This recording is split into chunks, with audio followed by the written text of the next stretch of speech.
I heard you've just become a manager. Congrats.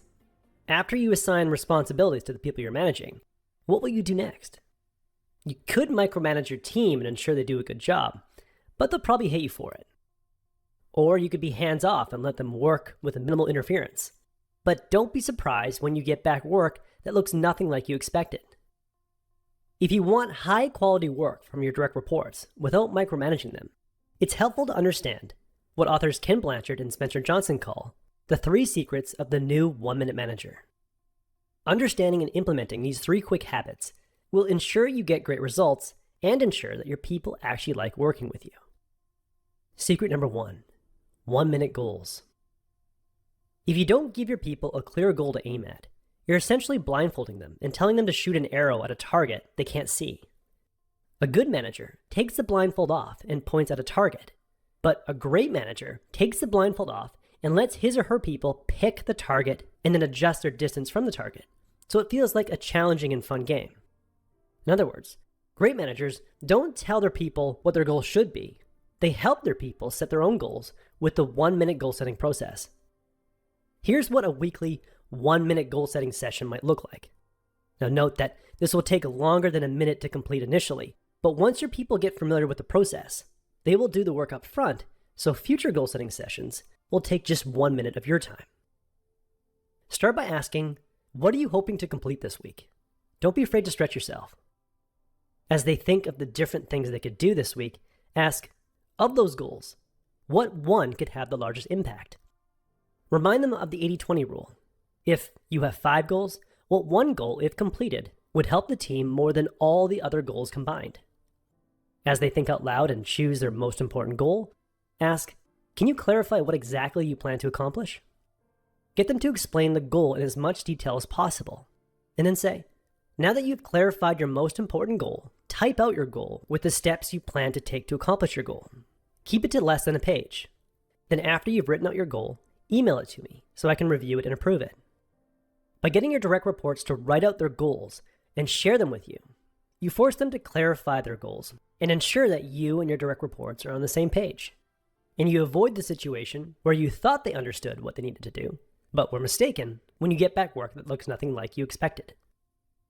After a direct report sends you his or her plan, tell them, now print out your goal and keep it in front of you. Then at the end of each day, take a minute to ask yourself, did my actions today get me closer to completing my goal? At this point, your direct report has created a game that will keep him or her engaged and focused. They have a clear target, a time limit, hit the goal by the end of the week, and regular feedback. Having a game makes work more enjoyable, but only if you can play the game. If a direct report lacks the skills required to do a task, it doesn't matter how clear the goal is, they're going to be disengaged. This is where the second secret of the new 1-minute manager comes in. 1-minute praisings. Suppose one of your direct reports needs to use a new software program to complete a task. You give her a self-guided tutorial and tell her to come to you if she has any questions.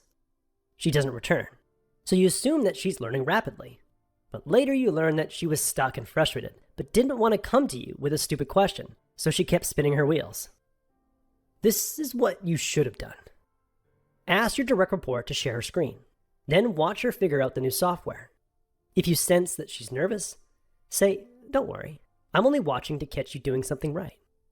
When you see her starting to understand a new command, turn up the emotion and say something like, nice, you figured out how to use command XYZ. This is going to help you, and then explain a few things she'll be able to do as a result of learning this command. Then pause and give her a chance to feel some pride. Then encourage her to keep learning and try another command. At this point, you've completed a 1-minute praising. First, you've specified what they did right and why it's important. Second, you've paused to let them feel good about it. As detailed in the book Tiny Habits by BJ Fogg, letting a feeling of pride wash over someone rapidly wires in a new behavior. And then third, encourage them to keep learning. These 1-minute praisings should be handed out early and often in a learning phase for any approximate success. Think of it like encouraging a child to walk. Initially, you praise them for standing up and taking a wobbly first step and then falling. You don't hold your praise until the child can sprint across the room like Usain Bolt, No, you praise anything that looks like progress. Praising early and often is the best way to accelerate learning and the fastest way to increase the confidence of your people. At the start of any new task, it's okay to watch your direct reports like a hawk as long as you're there to deliver 1-minute praisings.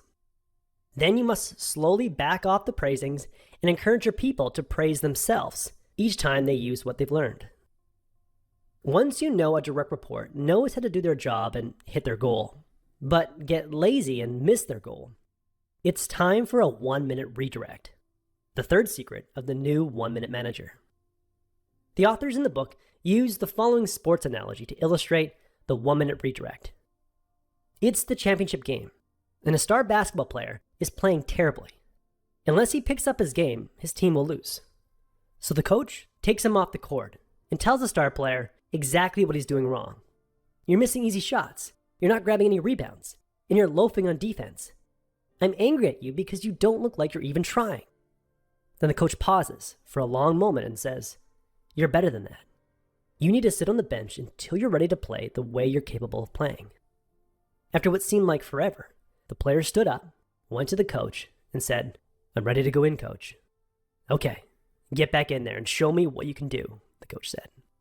When the player went back in, he was all over the court, diving for loose balls, grabbing rebounds, and making his usual shots.